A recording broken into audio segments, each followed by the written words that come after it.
You can use this one kapag nag-ano ng epoxy. Kasi parang hindi siya magkaroon ng mark pag nag-paint ka. Ayan, kompleto na siya guys. So, ready na kaming mag-epoxy. Okay? Kasi ang mahal-mahal guys ng pag-epoxy. Siguro mga libo or more than that. Kung may maliit kang garage, ikaw na lang gumawa. Kahapon, pinagtatanggal na namin yung mga gamit. Yan. Ito yung garage namin guys. Hindi ko siya na-videohan kasi nga nakipag-chismisan ako. Ito po yung garage namin. Ayan. O diba, nakayan sa gilid. Ayan. Medyo malinis na siya guys, pero kailangan niya pa rin ng etch. Ako yung instructor ng asawa ko. Sinasabi ko sa kanya kung anong mga gagawin. So, ayan.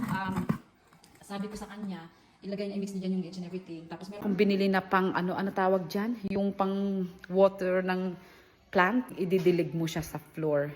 Siya yung parang pang tanggal ng mga dumi, para yung mga nakadikit-dikit, malinis. Ano mo yun, i-shower mo dyan sa buong ng garage mo, tapos ikukuskusin mo uli. Meron pa nga siya, yung parang thinner siya na yung kulay pink. Dapat yun muna ang gagawin. Kung medyo malinis naman ng konti yung aming garage, hindi na kailangan yun.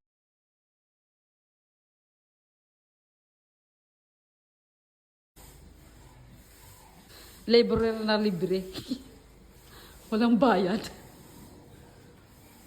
Ayan guys. So, bago ilagay yung etch guys, i-wet muna yung floor. Dililinis na namin, i-scrub yan, everything. And then, i-wet ulit. Kumaga, i-pre-wet yung floor bago siya i-sprayhan ng, yung etch.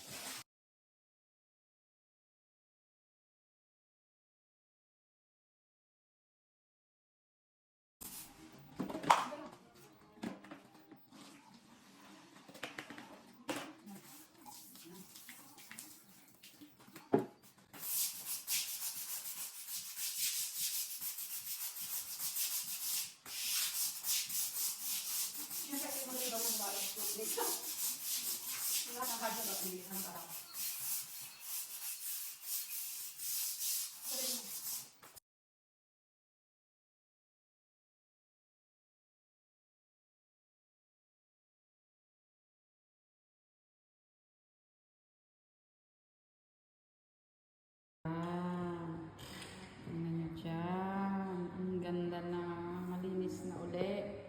So, ito na yung pangatlong cleaning na ng garage. Hopefully, pag na-dry na guys, sabi daw, iwanan daw ng mga 72 hours. Talagang fully dry daw talaga siya. Oo, nawala na yung mga itim-itim. Kunti na lang. Pero okay na siya.